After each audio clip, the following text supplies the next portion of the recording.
Welcome everyone to In Conversation with Black Students in Design, Building Black Spaces. Before we begin, I wish to acknowledge this land which the University of Toronto operates. For thousands of years, it has been the traditional land of the Huron-Wendat, the Second Seneca, and most recently, the Mississaugas of the Credit River. We acknowledge all treaty peoples, including those who came here as settlers, as migrants either in this generation or in generations past, and those of us who came here involuntarily, particularly those who brought to these lands as a result of the transatlantic slave trade and slavery. We pay tribute to those ancestors of African origin and descent. Today, this is a meeting place is still home to many of the Indigenous people and people of African descent from across Turtle Island, and we are grateful to have this opportunity to work on this land. My name is Clara James, and I am the founder and president of Black Students in Design, or BSD, at the Daniels faculty. Black Students in Design aims to create a community for Black students to de-stress, talk about racial issues in the design industry, and connect with one another. And I am joined by my fellow BSD member, Miriam. Miriam, would you like to introduce yourself? Hello, everyone. Thank you for joining us today. My name is Miriam, and I'm currently a fourth year in undergrad studying architecture. I've recently joined Black Students in Design, and I'm very grateful of the space it creates to have meaningful conversations on being Black in the design industry. I'm looking forward to meeting you all today. Thank you, Miriam. We are thrilled to be in conversation with the three prominent scholars on Black spaces, Professor Rashad Shabazz, Dr. Elizabeth Dori Tunstall, and Professor Rinaldo Walcott. Each of them will give a short presentation about their scholarship as it relates to how architecture and design has played a role in the spatialization of Blackness.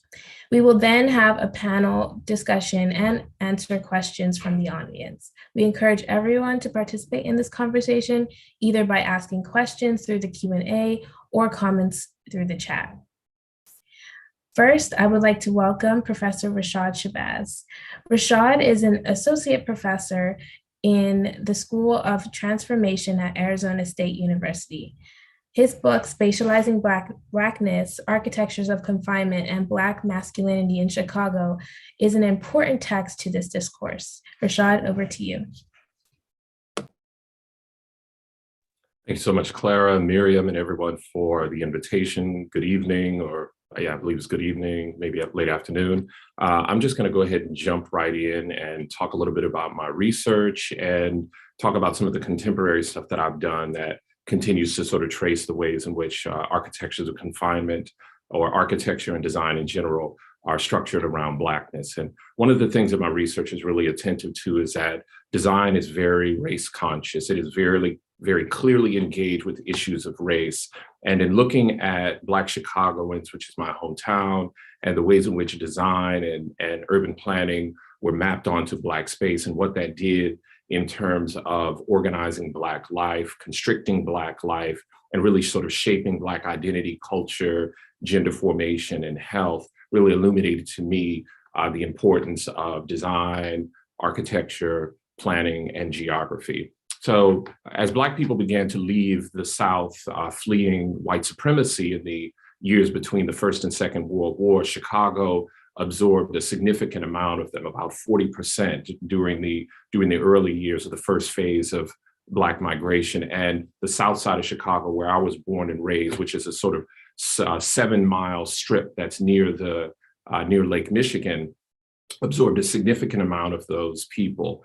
And that area, which became known as the Black Belt, was one of the only places that Black people were able to move into because of restrictive covenants that were written into the housing and deed restrictions of homes in the various parts of the city, in addition to forms of anti-Black violence that kept Black people out of the North Side and off of much of the West Side. As Black migrants began to move into the city in larger numbers, excuse me, in the 1930s and 40s, and against the backdrop of FDR programs, we began to see a variety of forms of public housing that were built.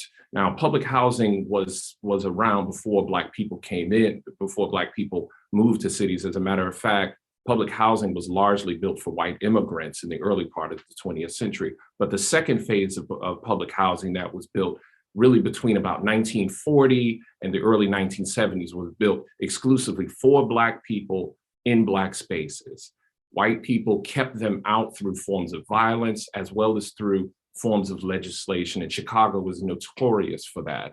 One of the biggest housing projects that was built were the Robert Taylor housing projects. For a period of the 20th century, they were the largest housing project in the world, housing something around 25 to 28,000 people at its height. They were built as these sort of Stalinist buildings that were these sort of structures that sprouted out of the ground, and they were built in triplets, each of them sort of facing each other. And much of the landscape, all of the landscape in which they were built, were on the city's south side in its growing poor and working class areas. Now, what's important to remember about these spaces that they were built for Black people. And the architecture, which draws from this sort of Stalinist format, when placed in the sort of Black landscape of the South Side of Chicago, did more than just offer Black people a place to stay at a subsidized rate. What it ultimately did was it contained the population. With the building of the Dan Ryan Expressway that was constructed in the early 1950s, and then the building of the Robert Taylor housing projects, which started in the early 1960s and concluded in 1963 and opened in 1964. For a period of time, these housing projects were seen as a sort of grand experiment, a moment in which the nation had listened to Black people's need for housing. And as a matter of fact, my mother lived in those housing projects in the early years, really between like 1964 and 1968. But what ultimately became of these projects is that as the post-war economy grew off, meaning that sort of industrial production machine that created the kind of suburban middle-class life that we saw adorned on so many middle 20th century television series, gave rise to unionization, gave rise to suburbanization, gave rise to housing as a commodity, and a refrigerator in every home, and a car in every driveway. As that phenomenon wore off and the economy deindustrialized, which means that the economy began to move away from being an industrial manufacturing economy into a sort of service sector economy, which is more or less what we've had in the country since the early 1970s. As that happened, Black people who had always existed on the periphery of that industrial economy because of the racism of unions, they were pushed out of already unstable jobs. So as Black people as working class Black people moved into those housing projects on the South Side of Chicago, by 1965, 1966, 68, they were not able to move out because the economy had shifted and they became effectively trapped in those locations. And as instability grew because of the growing instability of the economy and the sort of shifting of capital to low-wage sites in the global South, sort of pulling the rug underneath industrial labor in the United States, and Black people caught the worst of it because they were always on the periphery of that. The hope of being able to use those housing projects as a way for Black people to save enough money to afford the 3% down to purchase a home on the South Side and on various parts of the West Side was all but eviscerated. And those housing projects became landscapes to contain growing forms of economic instability. And as that economic instability increased, Black people could not move out of them because of poverty. And the national program to deal with the various kinds of instability in projects like the Robert Taylor housing projects was not job training, education, parks and recreation, better healthcare, childcare. Those are productive mechanisms which would have offered support and upward mobility for the people in them. Instead, the national program was to contain the poverty, to contain the instability, and and architecture became essential to this.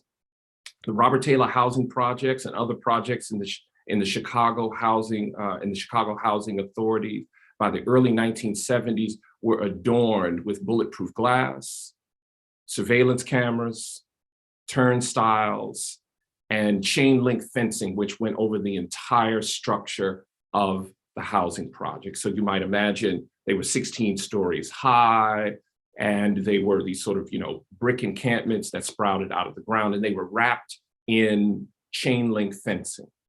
And this form of carceral architecture, which is about drawing on prisons in the way in which they surveil, police, isolate, and contain, and deploying those mechanisms into the innocent spaces of Black people's lives on the South Side of Chicago and in other projects around the nation, to articulate a punitive measure on them and to contain the various kinds of instability that were created through the marginalization of Black people within the economy and through their segregation in parts of the United States. And that process created more forms of instability within housing projects like the South Side of Chicago, like the Robert Taylor housing projects. And so what we begin to see by the early parts of the 1970s is that the federal government is really not interested in offering any kind of support to Black people who have been thrown out of work because of the deindustrializing economy. They're not interested in offering any kind of restitution to the exclusion of Black people from the housing market, which the racist housing market, which systematically kept them out for generations. Instead, what the federal government decides to do is to contain the instability through surveillance, isolation, and containment. And ultimately, that exists in Chicago and in other major cities until the early part of the 21st century. And because of the location of these projects in Chicago, they were on the South Side, not too far from Lake Michigan, just a stone's throw from downtown. That was valuable real estate. And the city decided in the early 2000s that rather than offer support to the people who live there, we sell them to developers, tear it down, and disperse the population. And by 2007, not only the Robert Taylor housing projects, but Ida B. Wells, the Ickeys, and other housing projects were destroyed, dispersing over 50,000 Black people all over the city into suburbs.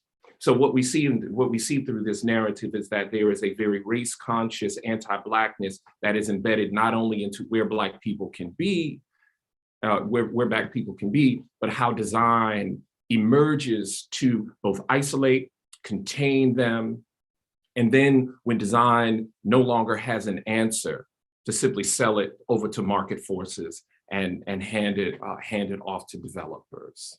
I'm going to take a quick detour. I think I have a couple minutes to take a quick detour to offer another narrative and talk about how poor and working class Black people responded to these forms of isolation. Everybody in here knows hip hop. Everybody in here is sort of the culture in various kinds of ways. Hip hop has always had a space or geographic consciousness embedded in its formation.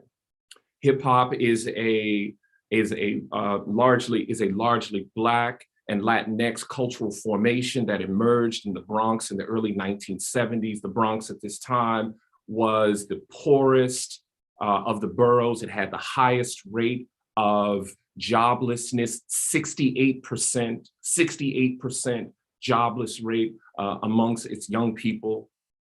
And because of suburbanization, white flight, whites were leaving the Bronx for New Jersey and other suburbs, pulling with it its resources. And as white people began to leave the city in the late 60s and early 70s to go to these other places, Robert Moses, an urban planner, always found that name, Moses, ironic. Robert Moses designed and built the Cross Bronx Expressway, an 8-lane behemoth that cast not only an enormous shadow on the southern and on the southern and northern sides, but it effectively divided the Bronx in half. And it was designed to take white suburbanites into the city and out into the suburbs without having to meander through the neighborhoods. That cut the Bronx off from the sort of more resource wealthy northern whiter part of the city, and it also isolated the South.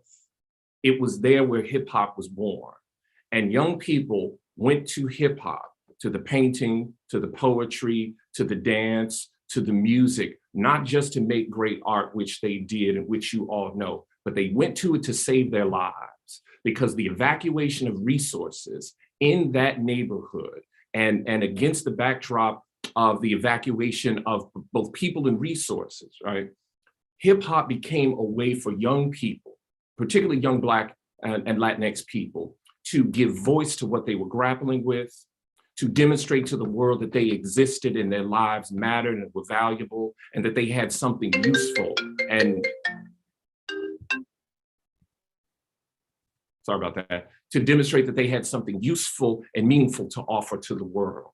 And in doing that, they not only created the world's most powerful youth culture, they not only created an array of art forms that has transformed the latter 20th century and 21st, but they also demonstrated that poor and working class people with no training, with no money, and with very little resources, both real or political, could transform spaces, could be architects of their own future. And they did this by painting trains all over the city, by painting landscapes all over the South Bronx, by turning evacuated buildings into places to party, by stripping power from power lines, feeding it into receivers and turntables, and creating public parties while also creating a new kind of music.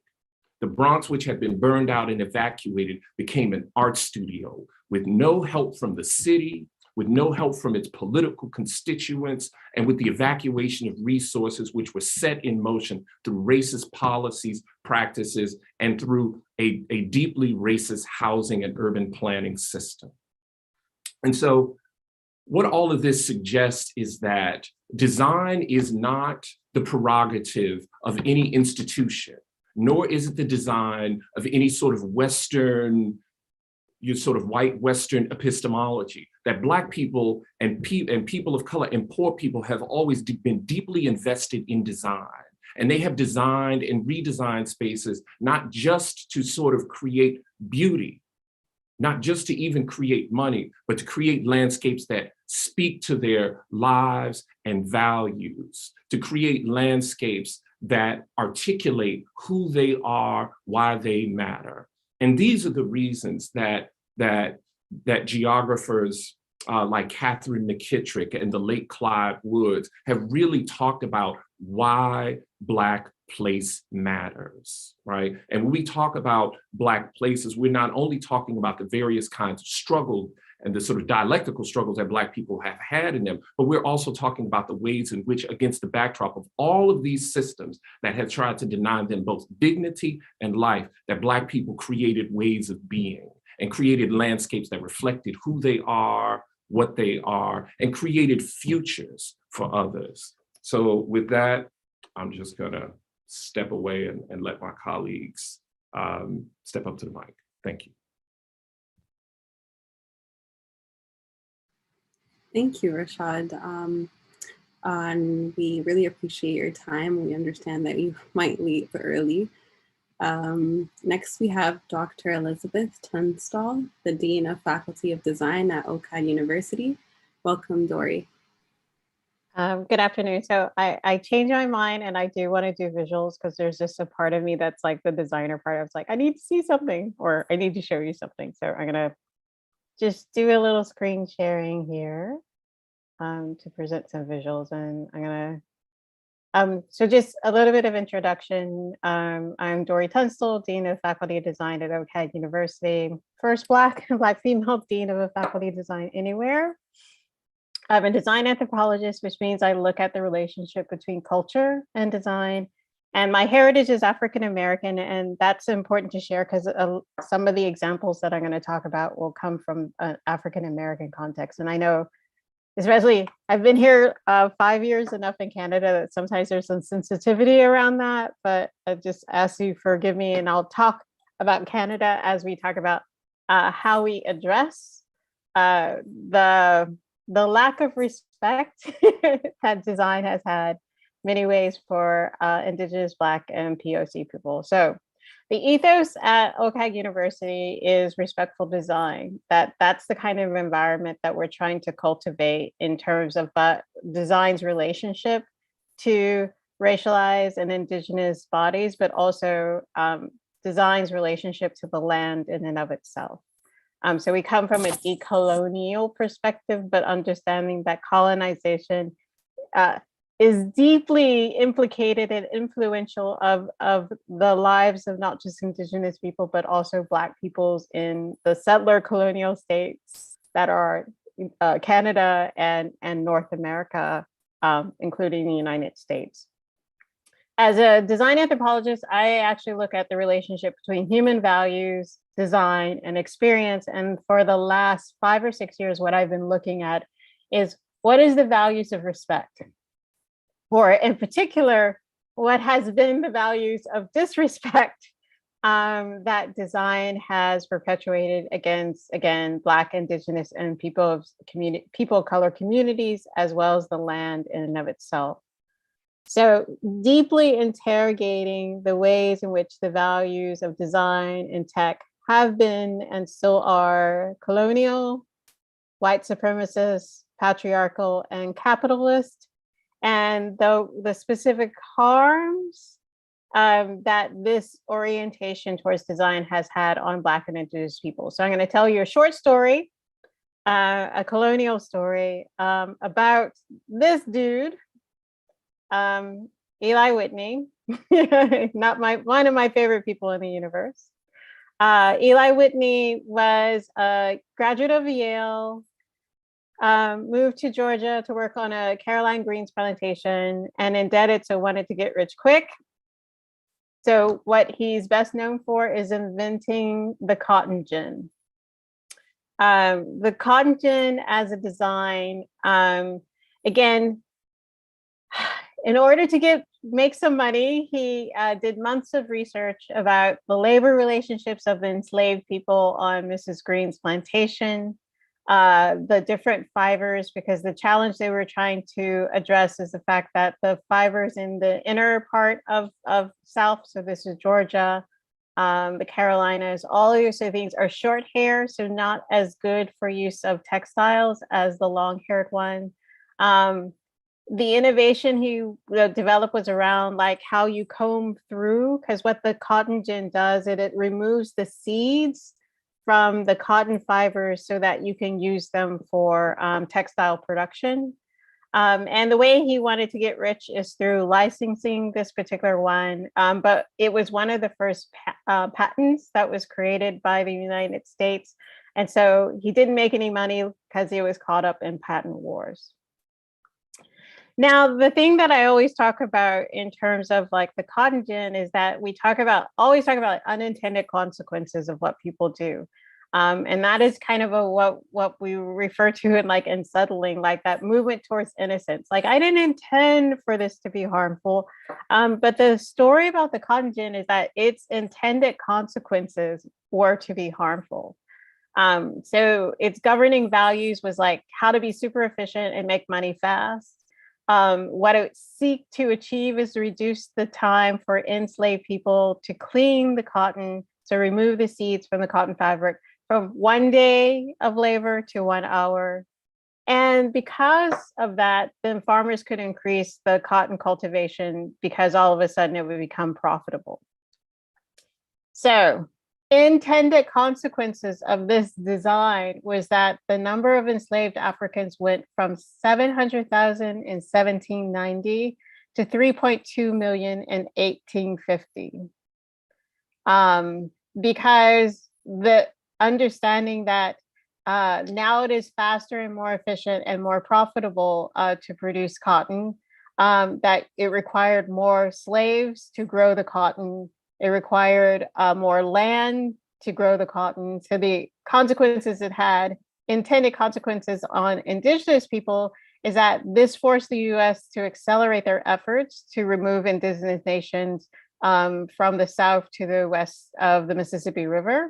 So, you know, in a few years, they were signing treaties to protect the Cherokee Nation lands.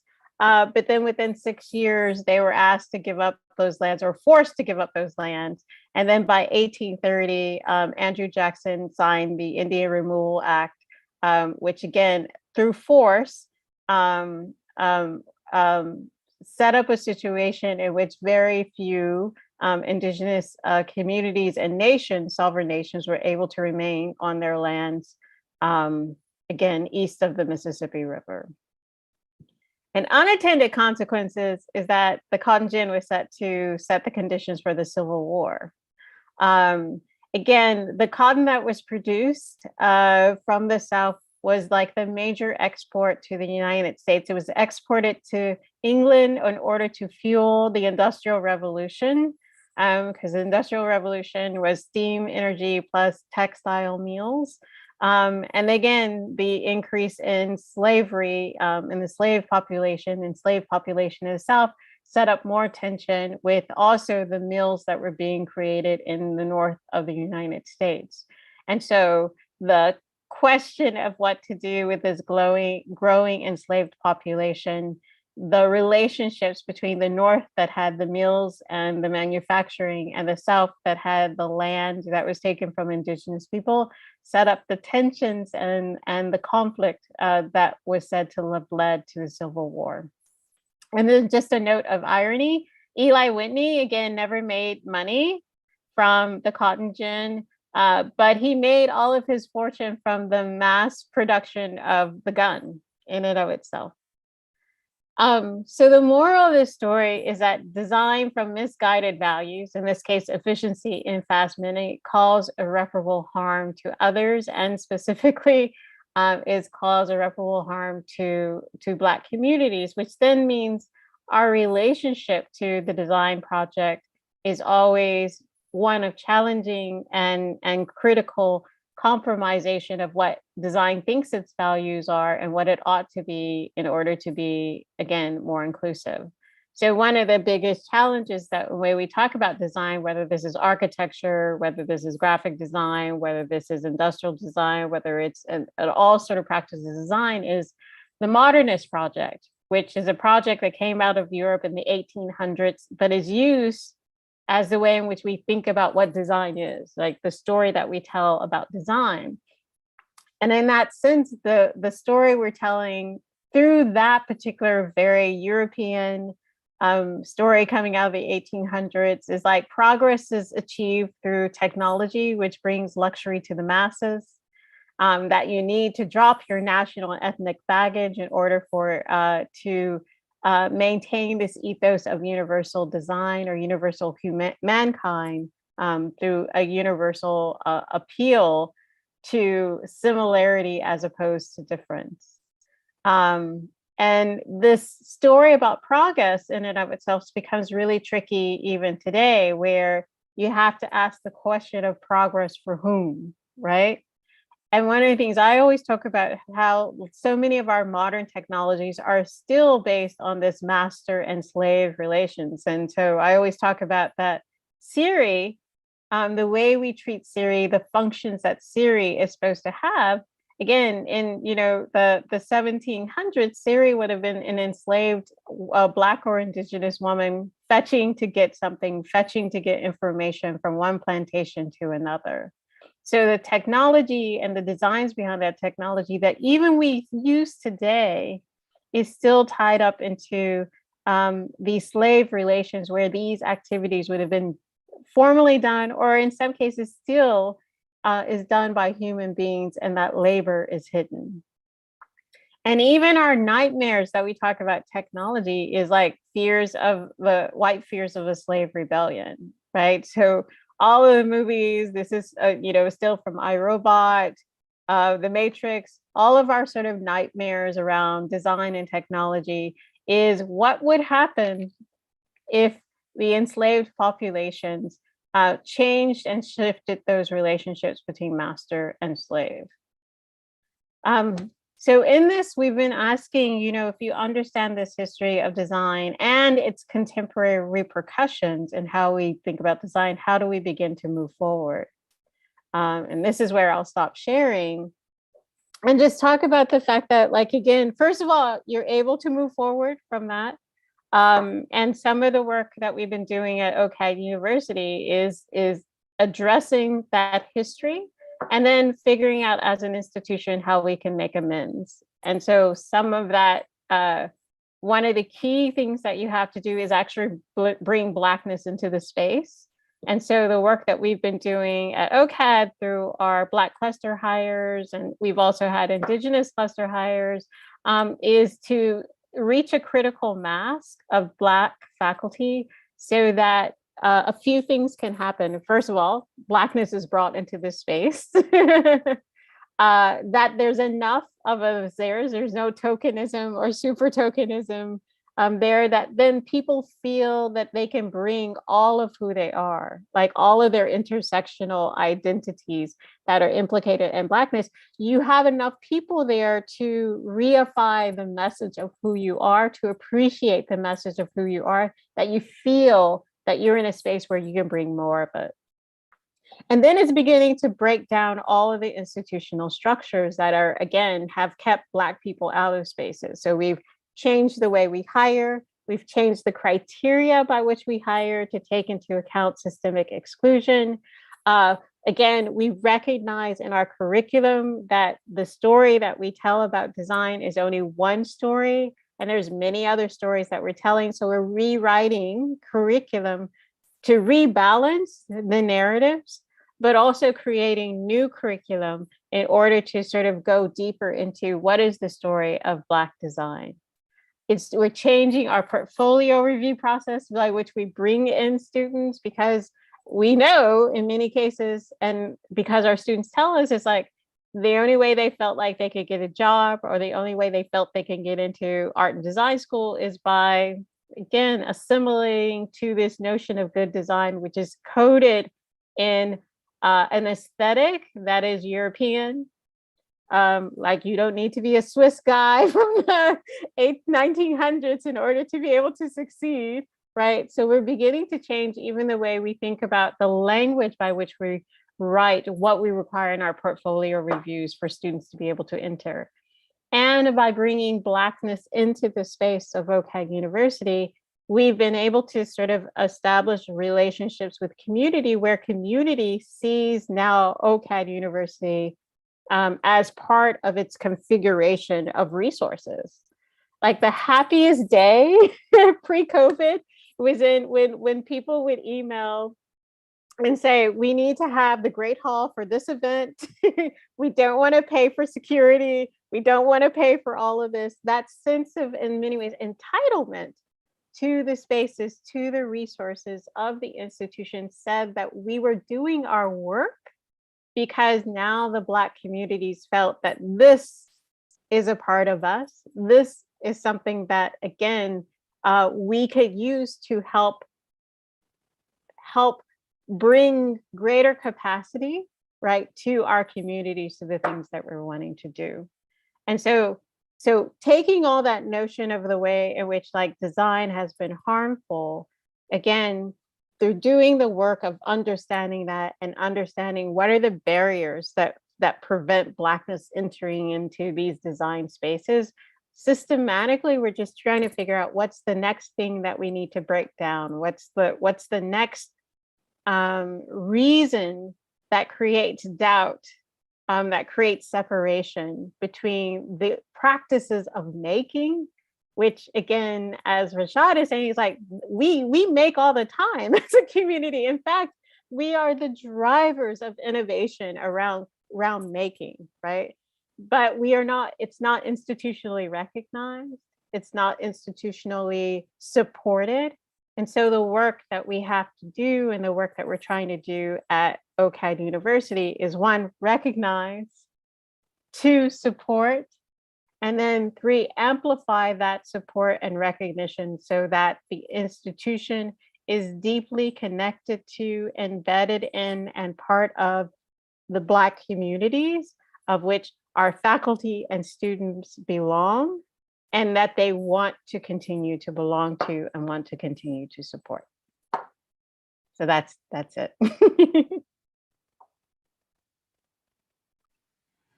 Thank you, Elizabeth. Finally, we have Professor Rinaldo Walcott, an associate professor and the chair of the Department of Sociology and Equity Studies at the Ontario Institute for Students and Education here at the University of Toronto. Welcome, Professor Rinaldo.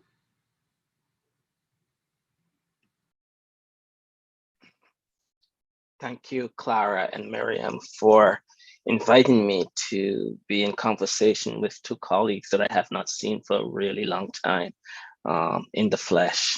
I just have to say that I'm not at OISE anymore. I'm at Women and Gender Studies, and I'm not the chair of department anymore. But I just kind of feel like I have to do that because I don't want the people who are doing those jobs to not get their credit.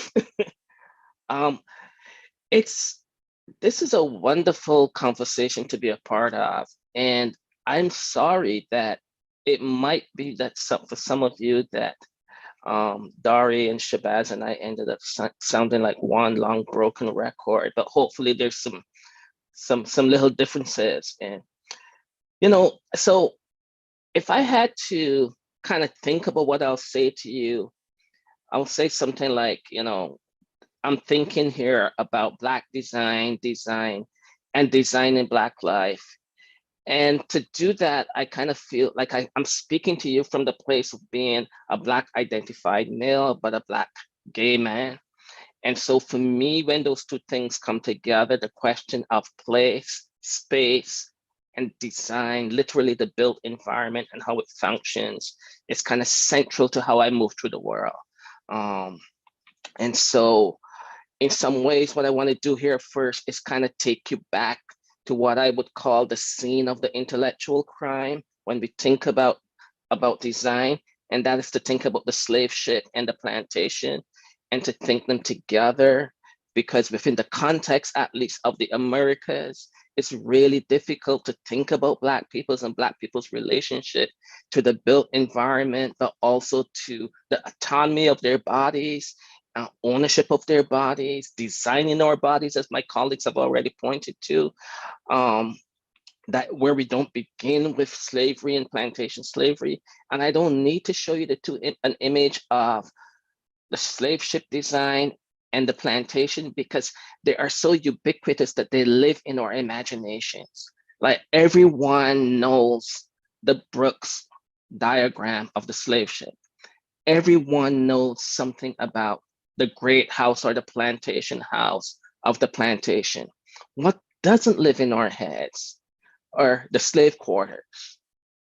And in fact, if you go to most places where there was plantation economy, you can still find the great houses, many of them preserved, but even when they're ruined, but very seldom do you find the slave quarters. There are markers of where the slave quarters used to be, but very seldom is the structure still there. And I'm particularly speaking and thinking and imagining the landscape where I was born and spent the early years of my life in the Anglo-Caribbean in Barbados, where you can still go and visit the Great House. And those houses are really interesting sites of design, sites of consumption, right? Because design is so much in many ways tied to the kinds of consumption that plantation slavery and the enslavement of Black people was able to produce. But just to think about, a plantation, you've got the plantation house, you've got the Great House, you've got the slave quarters, You've got these open air kitchens sometimes. You've got these other ancillary structures like barns, sheds, places for drying out materials, and so on. When you think about, you've got windmills, you've got the house for the overseer. So you've got all of these structures in a particular kind of geography, and it becomes a template. And you know what it becomes a template for? It becomes a template for the university. Think about any university. Think about the president's house or the president's offices. Think about the grounds. Think about student dorms. Think about cafeterias. And I say all of that because what I want us to get is that when we think about design within the context of the Americas, but further afield, but I'm going to stick to the Americas, that what we see is how plantation logics, or what I call in my own work, slave logics, continue to shape our present, that they're not behind us, they're actually baked into what we do. So of course then, we shouldn't be surprised that Black people in the context of universities, in the context of the active practice of design, runs up against a whole series of problems. Because to be a Black designer, to design Black, is not a neutral practice. It's a practice that finds itself immediately in antagonism or contestation with the history of design. A history of design that was actually launched against Blackness. So when Shabazz talked about, the carceral nature of the buildings, those buildings have a history of Black flesh in the holes of ships, a history of Black flesh in slave huts and in fields, right? Everything about the geography and its built environments in the Americas is a contestation with Blackness and the availability of Blackness to make a life. So Black people are designing lives, literally trying to design lives within the context of the materiality of the place and the ideas of the place, right? So from fashion to industrial design to architecture, Black design then, whether or not it's conscious of it, is constantly seeking to undo these slave logics that shape contemporary life. And once we know this, we come to think really differently about design and what's at stake in design. So I'm going to turn now to 3 very quick moments that are less about design and more about the built environment and geography, but resonate very much with some of Shabazz's comments. And I'm just going to be really brief because I offer these as kind of provocations for people who might be interested in this topic and want to go off and do more research.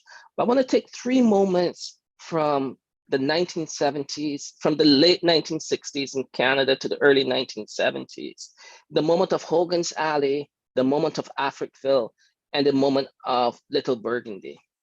These are 3 moments: Hogan's Alley in British Columbia, Vancouver, a Black settlement of the early 1900s into the 1960s, destroyed by 1970 to build a viaduct, a freeway, the Georgia Freeway, right? You hear the resonances with Shabazz's talk, right? Africville, historic home of Black loyalists. By 1971, Africville is entirely destroyed. This is a Black community that had been entirely neglected, but had survived for a couple hundred years. But by 71, it's destroyed, and it's destroyed because the city claimed that it was unsanitary and that by moving these people out, that it would be creating better lives for them. What happened, in fact, was they moved many of them into public housing, Uniacke Square. Africville is now a national park. It continues to be a significant source of contention for Black Nova Scotians and Black people who care anything about Black life in Canada. A footnote: Gordon Stevenson, one of the urban planners who wrote the early report on the destruction of Africville, was a geographer at the University of Toronto. He worked in planning at the University of Toronto. And I say that because universities are not only the sites where we learn, study, and teach design, but universities are also the sites where design and the built environment flows out and shapes other people's lives in deeply profound ways. Little Burgundy, Montreal, a Black community from the late 1800s, again destroyed between 1967 and 1973. And two things happen when Little Burgundy is destroyed. It is cut in half by what? Another freeway. And on the other side, public housing is built. All three of these things happen at the exact same time that in 1969, Black students are leading an uprising in Montreal at Sir George Williams University, which later becomes Concordia. And I tell these things don't usually get read together, but when you read them together, you begin to see how Canada is not outside of these processes. That in fact, Canada is deeply implicated in a very particular kind of reproduction of Black life. So when we read Canada into the Black Atlantic history, or when we read Canada into the Atlantic history of slavery, we begin to see that you don't even have to have a plantation economy to be able to still work from the base of the kinds of ideas that fuel plantation economy and therefore fuel how people relate to place, space, and time. So that's one set of things. Now I want to come to a second set of things, which is closer to home, right? We no longer talk about moving people out of their communities. We no longer talk about destroying communities. We, in fact, no longer necessarily take communities where poor, Black, and other people of color live and divide them or destroy them with expressways and so on. What we now do is we use the language of revitalization. And so the language of revitalization is a really interesting language, especially when we get to the core of cities, of especially global cities like Toronto, Vancouver, and so on. These forms of revitalization, though, are actually quite similar to what happened in the 60s and the 70s, in that what they do is they move the poor out, usually the Black poor, and they repopulate these now refinancialized parts of the city with condos and other kinds of housing that the people who were living there cannot afford. And of course, all of them have these different little mechanisms where they talk about affordable housing or rent geared to income housing and so on. But what they do is they largely move large numbers of people out and move in others who can afford to pay exorbitant rents or massive mortgages. Three that we can pay attention to right here locally in the city of Toronto is Regent Park revitalization that is ongoing, and we know what that has done to communities. Moss Park revitalization that's going to get going pretty soon. If you know the Moss Park area, that's the Queen East, Sherbourne, Jarvis, that quadrant. And we know that, significant forms of poverty, colored poverty, but also poor white people are in that quadrant, and what it will mean when they're moved out. Where will they move in the city, right? Because that's the part that often is not answered by these. And of course, we have the Lawrence Heights revitalization. What you can see in every one of these revitalizations is that any poor, working class, Black, people of color, Indigenous neighborhoods that are situated anywhere where land rights, land property becomes refinancialized, that those communities are moved out.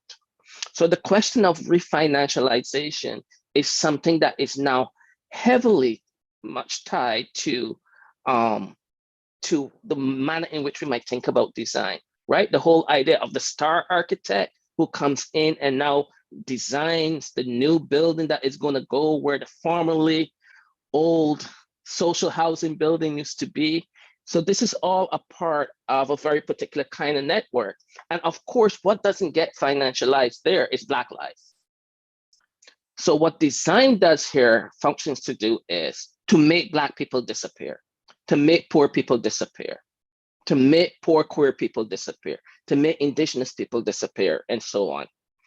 And so one of the things that we see in what are now called global cities like Toronto is that if in the 70s, if between the time of the post-plantation era and the 70s, the urban core was where you went to find poverty, where you went to find the ghetto, the urban core is no longer that. The urban core is now the newly financialized and made white again. So if in one historical moment, in the post-war moment, in particular between the 60s and the 70s and the early 80s, white flight was fleeing to the suburbs and leaving the poor in the city center. We now have a reversal through financialization of the city center. And with that comes a whole other series of design decisions and policies that I won't be able to get into, but I'll just drop two on you. One, we see that the downtown core now becomes a place where public transit becomes much easier to access. But we also begin to see that public space becomes both privatized and difficult to access. So for example, in some of the work that I've been doing and thinking about in relationship to some work that I've been doing and thinking about the abolition of private property, one of the things that we know is that, for example, the way in which public furniture has been redesigned so that homeless people can't stretch out on it and sleep, or the ways in which the foyer to bank machines that used to be, when bank machines first came on the scene, those foyers would be open all the time. Now they're locked at 5 or 6 o'clock because homeless people would go inside to shelter from the cold and the elements. So, but where does all of that happen? Where do people learn to make those kinds of designs and those kinds of decisions? It happens in universities. And universities as a footprint have that history of transatlantic slavery, as in the plantation, embedded in them. So I'll stop there. Thank you so much, Rinaldo. That was extremely fruitful. Now we're going to move on to the discussion questions. So I would like to pose this question first to Dean Dori. Who were the prominent Black architects throughout history, and what were their contributions towards creating Black spaces? Okay, well, I don't know about like throughout design history. I mean, we go back to the pyramids, Timbuktu and the great sort of edifices there, churches of Lalibela, we can go on and on. I mean, for me, I guess the architect that kind of, if I think about like my youth and the stories that we tell about Black architecture, for me, it's Benjamin Banneker, who, again, amongst many things, helped design the layout of the city of Washington, D.C. But again, was also a person who was a mathematician, who did one of the first sort of almanacs, designed like one of the first quote unquote native built clocks that ran for 40 years until it was killed. It was burnt in the fire. And so, and I, as a figure, what I appreciate about the way that we talk about him as a sort of architecture possibility is that the work he did was not for just glory, right? It wasn't just, I mean, you're designing the city of Washington, D.C. And again, which means you're doing this in like this really complex colonial context. Because again, he's a freed person, but just one generation from slavery, right? At the same time, he's designing this in a city that still has slavery, right? Like, and so So the complexity of like, what is our relationship as Black makers to the places where we make? How our brilliance and intelligence is both useful to the colonial states in which we live in, but also how we use that same brilliance intelligence to get over, to advocate for ourselves, to create space for ourselves in spaces where, again, we are not meant to be seen, we're not meant to be understood, we're not meant to be there in a positive way. Like the way in which his practice of shaping the city and shaping, like, it's not a mistake that Washington, D.C. is a chocolate city, right? Like, it's not a mistake that this is a space that, again, is not even a state. So like, it's all the way complicated, right? But this is a place where Black people have found home, where Black people have built culture, community, where they have claimed a seat of power. Like, DC is one of the places, again, where we have some of our first Black mayors, some of our first sort of political figures. So it's not a mistake in some ways that, like, again, when we talk about what is the model of possibility to be a Black maker, at least in the context of like my interactions with design, that Benjamin Banneker is, again, a prominent figure in that discussion. Because as a Black maker, you have to come, like, again, you have to be like multi-talented in ways that people, like, I talk about this in terms of being like a super token, right? Like, you have to be like 99% more talented than the most mediocre individual of any race in order to be able to have your talents recognized and rewarded in some ways.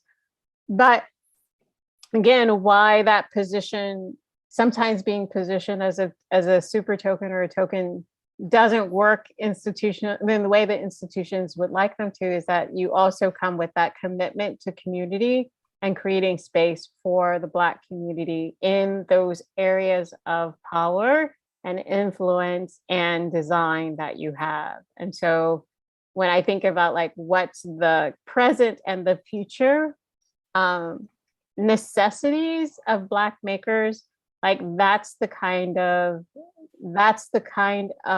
ethos that we need to cultivate in order to, again, use whatever space that we have to be able to create more space for Black people, right? And make that space as, like, safety is really hard to achieve in the context of a settler colonial state.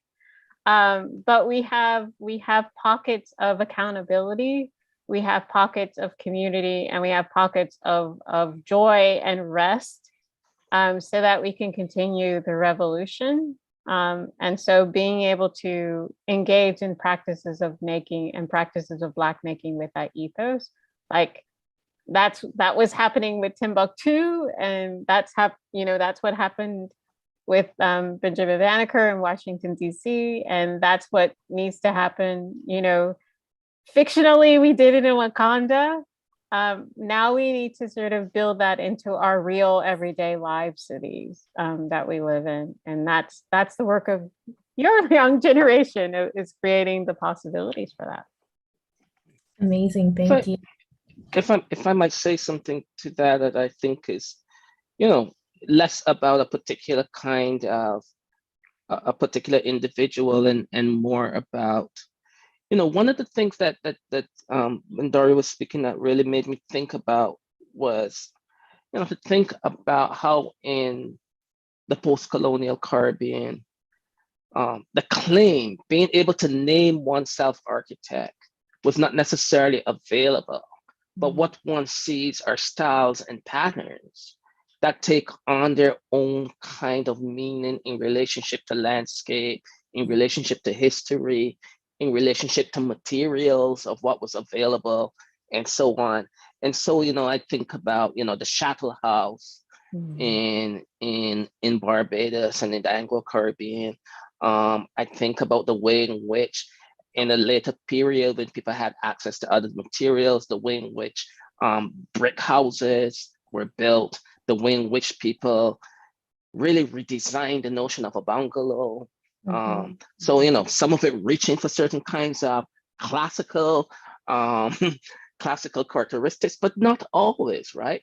And there's a way in which a certain kind of history, despite the use of the material, lives in those structures.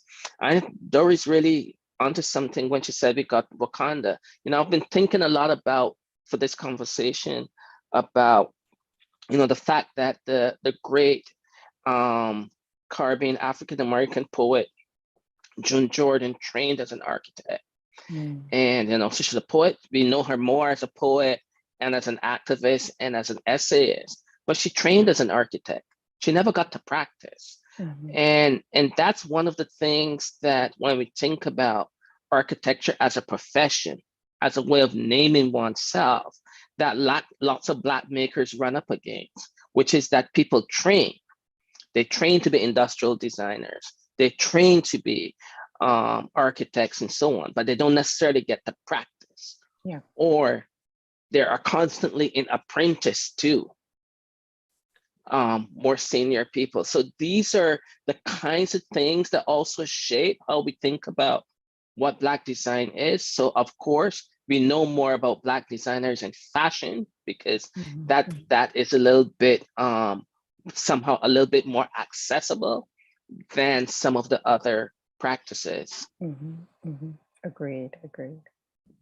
Amazing, thank you. And I think that's a really great segue into the next question, which is, what can designers, citizens, or governments do right now to support the creation or improvement of Black spaces? Yeah, that's a really great question. And one of the reasons that I wanted to mention those three places is that, of course, there's a Hogan's Alley kind of historical committee that attempts to keep Hogan's Alley alive, and they're trying to do some reparative work around Hogan's Alley. And there's been a long-standing resistances around Africville, but Africville is now a national park. And there's less so around Little Burgundy. And one of the things is, like, you know, how does memory function and work?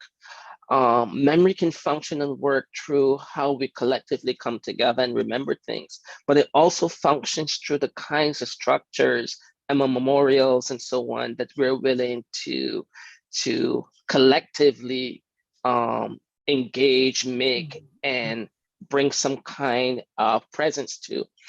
And so when we think about, for instance, when I think about those three moments, I think about, like, what would it mean for us to have public memorials to these three really important Black spaces? And what would that do in architectural schools and in calls for submissions for the building of the monuments that would allow for an opening up of people who have trained but have not been able to practice, people who have ideas, people who are in the midst of training, and so on. And of course, you know, that then places a different kind of agenda on the table, because, you know, who then gets to oversee these competitions? You know, so one of the things that a question like that opens up is, who gets to say and make a claim about knowledge in relationship to these practices? And again, when we begin to understand the university as a kind of enclosure, we also understand how the university partakes in cutting Black people out of design. That Black design has to be forced back onto the university. And so you know, the question is, obviously, Dori is doing this work at OCADU by opening up those spaces, cluster hires, pushing back against the institution in ways that makes the institution much more open. And, hopefully we will begin to see that happen at the Daniel School at U of T. Because I work at U of T, I know that there are initiatives and monies out there to hire Black scholars in departments. The provost has a fund. So, there are always possibilities. And the reason I mentioned, I don't want to go on too much longer, but the reason I mentioned the Sir George Williams affair is because it's usually the students who lead. It's usually the students who lead. It's usually the students who get us to acknowledge and then attempt to make something happen. So I'll stop there. I mean, for me, one of the things that I'm on the PAC for the City of Toronto's cultural economic development, one of the groups that really looks at Black voices. And one of the things that we've been really strongly advocating for within the government in and of itself is, let's say, all these efforts and energy that's going on in terms of Little Jamaica right now, which is great. Actually, it's really great. There's a real sense of recognition, again, understanding the harm that was done by the constant delays in terms of setting up the transit system to make that community flourish.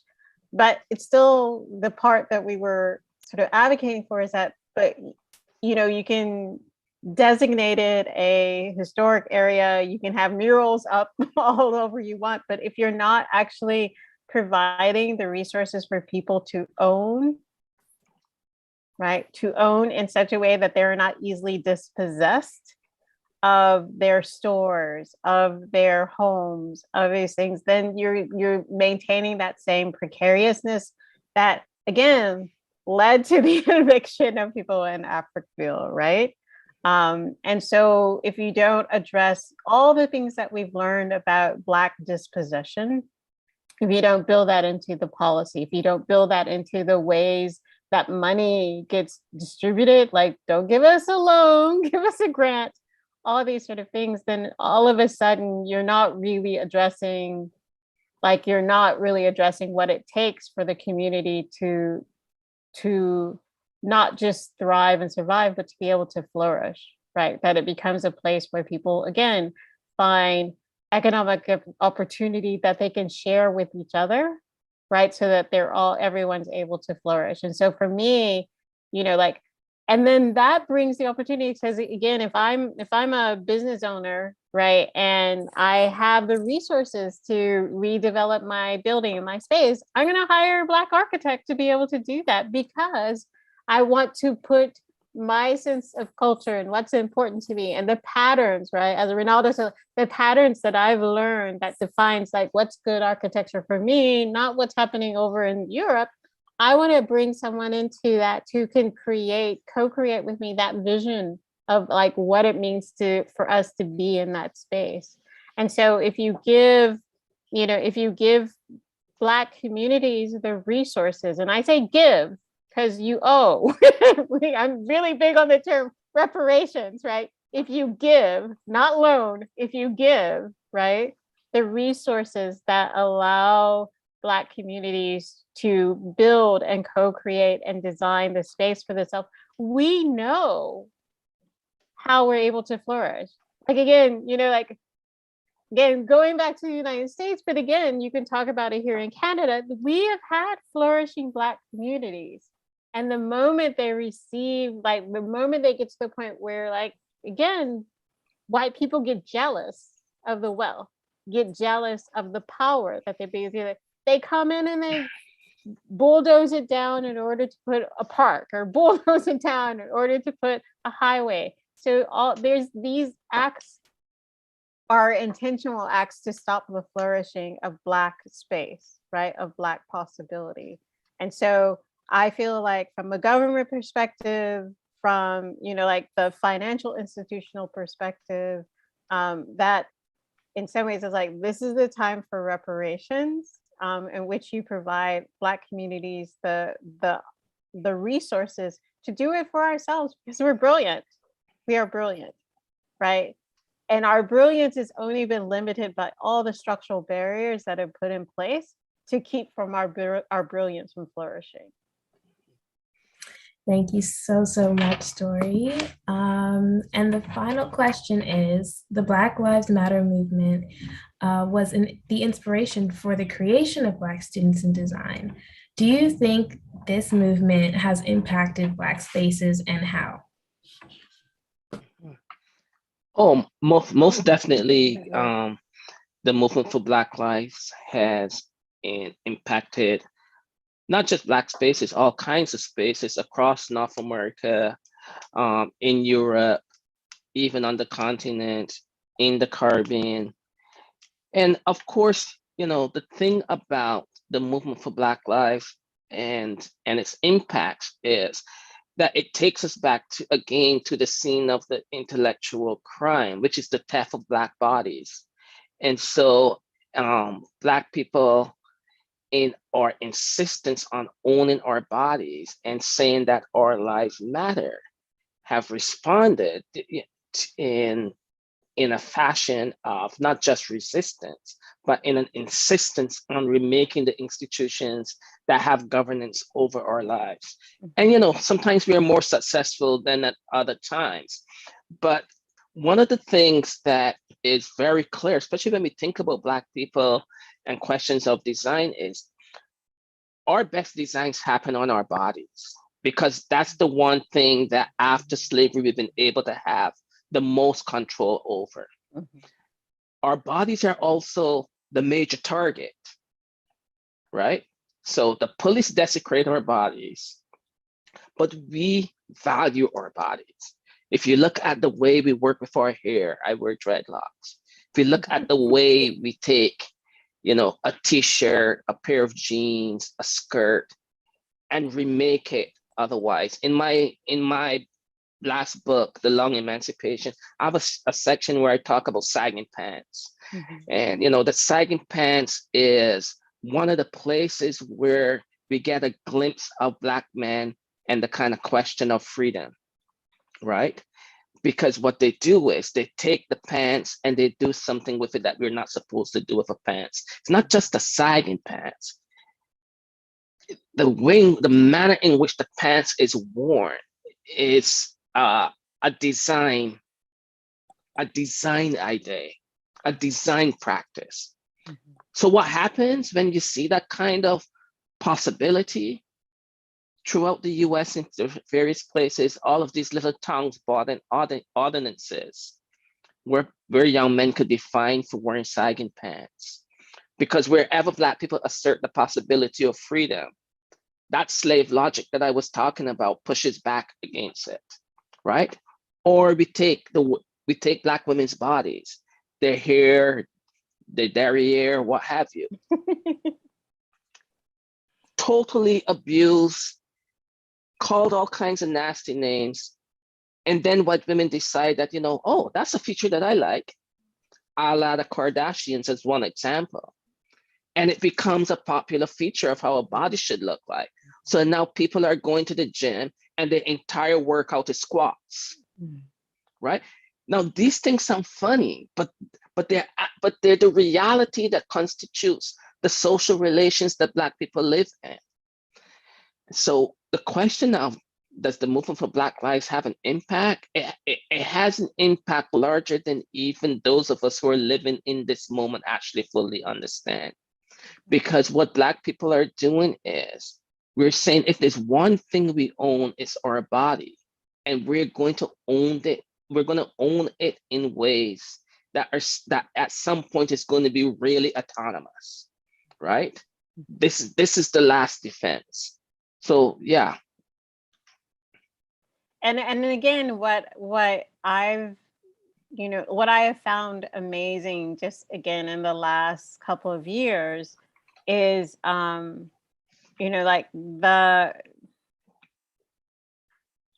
I would say this latest articulation and amplification of that message around Black Lives Matter has shifted the needle. Like there are real, like, there are companies that have actually made real progress in bringing more Black bodies into their spaces.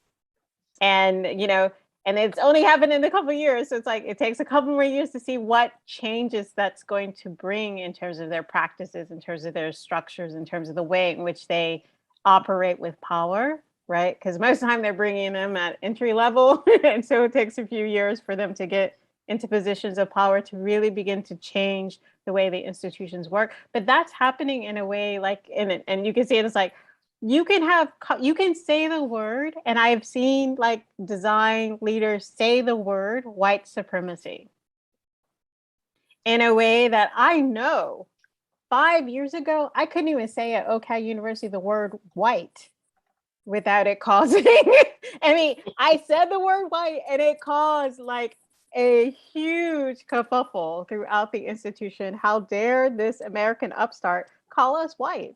And now we can talk about white supremacy. We can talk about it from a historical perspective. 1681, what does this mean? We could talk about what it means in our own cultures and institutions.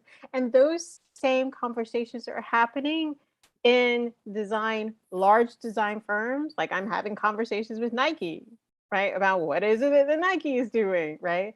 And they're serious, right? They're serious about the change in a way that, like I said, 5 years ago, they were serious, kinda, right? Like, well, we will put Kaepernick up there from an advertising perspective, but not really articulating what that means in terms of it changes the practices inside the institution. And that's happening with small firms and it's happening with larger firms. And that's because with the murder of George Floyd and the fact that the pandemic meant that people couldn't look away, now all of a sudden people who claimed innocence of like not knowing what the state of experiences are of Black people, they had to confront what it actually means to be a Black person and have your body constantly under threat by the institutions that are quote unquote meant to protect you, support you, whether it's the healthcare system, the education system, or the policing system, although the policing system never was meant to support us in that particular way by design, right? So I think I always say it's like there's an opening of possibility that's happening now because everyone is listening. And how they're and some enough of them are acting upon what it is that they are hearing to actually really make the changes. And so, and maybe I may be naive in 5 years from now. I might be as bitter as some of like my relatives in terms of what the outcomes were for, the civil rights movement, which moved the needle in some way, but didn't move the needle in other ways. And so I might get called out 5 years from now, but I can say, the conversations that I'm having now and the actions that are taking place in all these institutions, like we're on the verge of a revolution. And that revolution, the voice of that, the articulation of that came through, again, Black Lives Matter didn't show up 2 years ago. It's been going on a long time, right? So all of that work done, figuring out what it is that we want, what it is that we need, what is the way in which we want to inhabit space, people are able to hear that and listen to that and move forward together in strange allyships that I never thought would be possible to change the systems, right? To change the systems. So I'm optimistic. Most of the time I'm hopeful, but I'm actually optimistic that a change, it's not the change, a change is happening. The needle is shifting. And again, as young people who are entering design, I know for a fact you have more possibilities now than you did 5 years ago. That I know. Yes, thank you so much, Dori. That was actually really inspiring and extremely encouraging for us as students. I'm now going to give it to Miriam to ask the final audience questions before we close. Yes, we have the next 10 minutes for any questions from the audience. I know Jennifer posted a comment that I could read out. She says, in the case of Africville, others have proposed housing on the site for descendants of the community, an interesting idea that could be considered a living monument. So she poses a question there. You know, for me, because I also do a lot of work with museum sectors, and I think all museums and museum monumentization spaces should be living. There should be no such thing as dead monuments. And I come to that. I come to that ethos in terms of, like, again, decolonizations. Most of our notions of monumentalization is either validizing war and conflict, or it is, you know, an edifice of stolen goods, right? So for me, I'm always interested in living monuments where, again, you have contemporary people making decisions around the kinds of aesthetics, the kinds of practices that are insistent, right? I think I love that word that you use, Rinaldo, insistent, that continues for future generations. Because again, the whole point of monumentalization is that you are trying to communicate a message to future generations about something that went down, or something that needs to be understood, or something that, just again, understanding that this thing happened. But again, it doesn't need to be broken. It needs to be a living message, because it needs to shift with the context and what it is the next generation needs to hear. And the best way to have that happen is to have the storytellers, the people who can tell the story in the place, right? In the place, to be able to visually, spatially, narratively be able to continue those stories of, like, why this place has meaning. Yeah, I mean, that's the idea of people living there is definitely a really interesting one, and but one that, given the aftermath, will have to be very carefully executed. You know, in terms of not turning Black people in their lives into a certain kind of spectacle and gaze. The interesting thing about, you know, one of the descendants of Africville, and I'm blanking on his name now, but part of his protest for the destruction of Africville was that he was living there up until 2021. He died living there. Yes, someone put his name, yes, Eddie.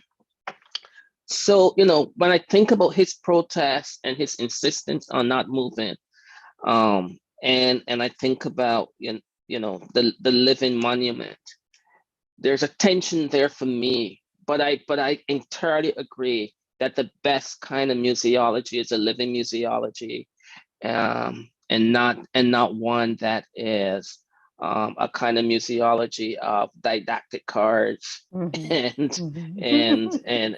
so on. But that's something that would have to be skillfully worked out. It would have to be a kind of museology that is against museology as we currently know it. Yeah. There's another question. The question is, does our Black community appreciate Black architecture enough, or we still demand other communities to appreciate our Black architecture design? Is it a matter of chicken and egg debate? You know, this one is really a tough one. I mean, because again,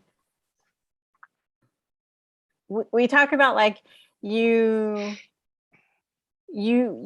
can see the possibilities of what you want to be by what's available for you to see, right? And those things don't come neutral, right? Those things don't come neutral. So it's, again, I think of, like, you know, when I see the images of, like, say, you know, growing up in the 80s and watching Dynasty and Dallas and all of those sort of shows, of, like, what I'm supposed to aspire to be as a good life, right? Like, it's hard to not be influenced by those ideas, because they're coming to you at such a formative time, right? And again, there was counter ideals. Like that's why I'm able to critique them and understand them. So again, my family was doing a good job saying, maybe you want to question this relationship, right? But I guess a way to sort of back out of that question is that like one of the things I always use as a theoretical framework is this notion of transculturation that comes from Fernando Ortiz, who's like a Cuban anthropologist. And he talks about like the way when cultures interact with each other, there's kind of three things that can happen. There's acculturation, which you take on the culture of another. And sometimes that's coercive, you're forced to take on the culture of another. There's deculturation, in which you lose culture. And sometimes that's coercive. And there's neoculturation, in which you bring something new together. And the example I always use for that, because it's easy and people get it, is like jazz is a neoculturation. You have European melodies that meet African syncopation and indigenous heartbeat, the indigenous heartbeat that is like the underlying driving force of it. So in, let's say, the if you take jazz as a form of like space making, right? And jazz is a form, and again, you know, jazz grew up in the brothels, right? Like, so it's not, you know, like there's complexity around these relationships and these aesthetics that come from it, is that we appreciate that which is appreciated by others as well. And sometimes in that, like, again, the appreciation may only happen within the Black community. Sometimes that appreciation gets amplified and shared with other communities. But again, we aspire to those things that we are told we're to aspire to. And that's why we have to control those narratives to be able to tell our own stories. But we're still people who are in the process of colonization and decolonization in terms of what our ideals are. And so we get it confused, right? We get it confused sometimes. And that's where like our own self-reflection becomes important, because like, again, you know, like I think of sometimes like the way in which we talk about how respectability politics works, right? In terms of like, there's a way in which like those values are not neutral, and that to the extent that we decide what we aspire to is the home in Rosedale or all these other things, right? Like those things may not be fully authentic to the range of Black experiences that we want to have and that we want to emulate in the world. But some of us, that may be where we are. And the work is having that self-reflectiveness to figure out where we actually collectively all need to be. Yeah, I think I like to piggyback off of something Dori said about, you know, kind of looking at certain images and imagining what the good life might be, and that idea of the good life might not be what one should actually really be seeking.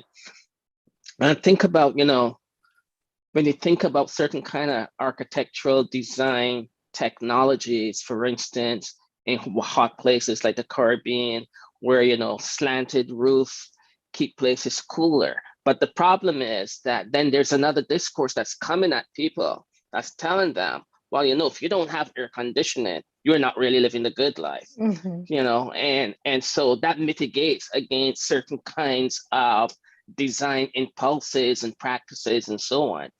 So, you know, I mean, Black people are not living alone on this planet. We're encountering other people and being influenced in all kinds of ways, often sometimes not for the better. So for me, it's less a question of whether or not Black people like Black architecture, and whether or not people are able to make sense of the kinds of aesthetic claims that Black people make in the world. So then when we turn to, say, like, you know, star architects like David Adjaye, you know, that's an entirely different conversation, because of course it's things that people like that Black architecture, right? So it's a really complicated and difficult question that you ask, because it operates at scales. Maybe somebody doesn't like the kind of house that you design in your neighborhood that draws on those kind of traditional techniques, but they might like something else, right? And so it's kind of like, you know, this kind of question of what constitutes the aesthetic is not a settled one in relationship to what Black architecture is or is not. Yeah, thank you guys for your responses and the questions. I will pass it on to Dean Du. I think she has something to say. Mm-hmm. Hello. I just wanted to be able to say thank you so much to Dori and to Rinaldo for sharing with us, and also the earlier presentations. It's amazing how within 1 hour that all three speakers were able to touch upon really so much of the core of architecture, right? From urban planning, slum clearance, social housing, cultural productions. It really speaks to the necessity for us to really recognize everything that was, whether it was intentional, as Dori was saying, or unintentional, that we have inherited so much unconscious bias and conscious bias when we inherit the design education that we all have gotten. And it is, the issue of race, the issue of cultural specificity, the issue of place, it really at times seems to run counter to so much that is, the fundamental principles of modernism as a form. But I hope we can all rise, above that and beyond that as we go forward, and really recognize that it's a tool. It's a tool for social change, whether that change is to do harm or to do good. And I really sincerely, want to thank everything you shared. I want to thank the students for organizing this conversation. Yay. And I would say that as a part of, I share part of the hyphenate, Dori, with you as Chinese American, now also newly Canadian. I'm just really excited to be able to know, especially you, Dori, and Rinaldo are here in Toronto, and for us to be able to form a community of thinkers, educators, designers, activists, and to be able to really to talk about uncomfortable subjects and to talk about controversial issues. And it's not, education or discussion is never about consensus. It's about raising things that perhaps it's not so easy to raise off campus, right? It's about asking questions that's not always so easy to ask when you're already in the corporate world or in the practical world. And I think that is one of the fundamental reasons for why there should be universities and why there should be professors and why we have events like this. So I really look forward to these sets of conversations as the first steps that we can work all together, us here based in Daniels at UT, and the two of you as well in your respective institutions and in units. And I really look forward to contributing to this knowledge that is so important and for too many years have been ignored, and for us to be able to utilize knowledge as, I think, one of the most powerful tools against racism and against ignorance and against whether unintentional or intentional harm as we go forward. So thank you so much. Thank you. Thank you. Thank you, Dean Du. So on behalf of Black Students in Design, we'd like to thank you, Rinaldo Walcott, Dr. Dori Tunstall, and Rashad Shabazz for joining us this evening, and for all of you for attending. This was a very important and very fruitful conversation for all of us to have and share. We are so grateful for the Daniels Public Programming Committee and the Open Proposal Call for allowing the entire Daniels Committee and Black Students in Design to submit ideas for future Daniels events. The next event in the Daniels Faculty Winter 2022 public program is See Machines, coming up tomorrow, February 4th at 10 a.m. Eastern Time. And we hope to see you online again soon. Everyone have a great evening.